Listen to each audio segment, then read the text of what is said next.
our Earth's moon, so familiar to us and yet so mysterious. Down here near the bottom, we find what is clearly an impact crater, and probably an historically recent one. Look at this crater's immense splash trails. This splash trail travels across the entire face of the moon, about the distance from Florida to New York. This is so an impact crater. Up here is another easily identifiable impact crater, and here is another. At least we have splash indicators that cause us to believe that this is so. But what on Earth, well, what on the moon is this gigantic spread of flattened, slightly depressed land?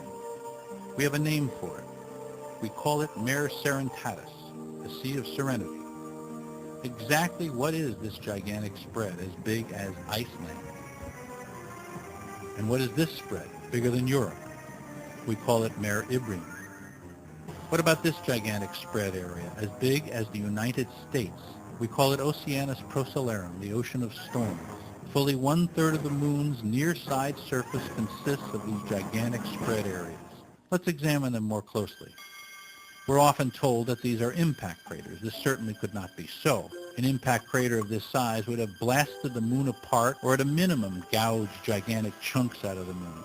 Look more closely at their size, at the lack of splash as with the true impact craters we saw moments ago. There is in fact no splash at all. Also notice that within these areas there is a significant lack of craterization. There is some, but compared to the common surface, the craterization is insignificant. These areas are newer, fresher areas, more recently made. In fact, it's as if some spreading force pushed the regular surface slowly outward, pushed the old surface aside, and bunched up these surfaces along the edges of the spread's rims. Look at this bunching up. Remind you of anything? Remember the geode? As the geode grows, its outer surface spreads in advancing rings, exposing a lower tectonic surface in the exact same way. On the moon, these bunched up areas of upper tectonic surface are the result of a growing tectonic undersurface, a spreading silicate rock surface, a new skin, fresh from the inside of the moon, growing like a crystal geode. Here, aided by perspective, you can see how much lower than the regular surface these mare areas truly are. According to this theory, this image is the moon about 400 million years ago. The mares exist only in their early primitive stages, much smaller, before Jupiter grew large enough to be our gravitational umbrella. The mares will grow and expand as you watch. The spreads will grow and the moon grows up to this size. This is our present moon. For careful examination and study or scrutiny, we will go backward in time and watch the mares close down. Importantly, 50% of the volume of the moon is now gone. 50%, half.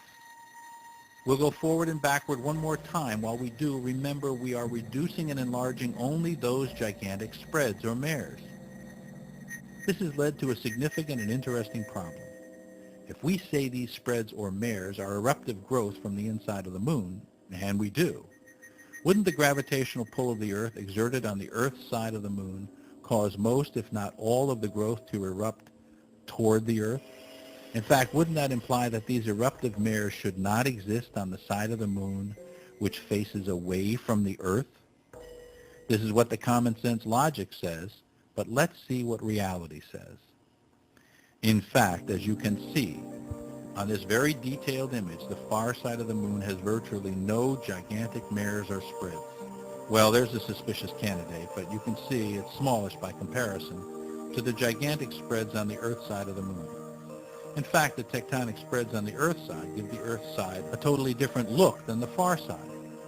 You remember that eruption on the lower right of the moon's rear? Yes, that one there.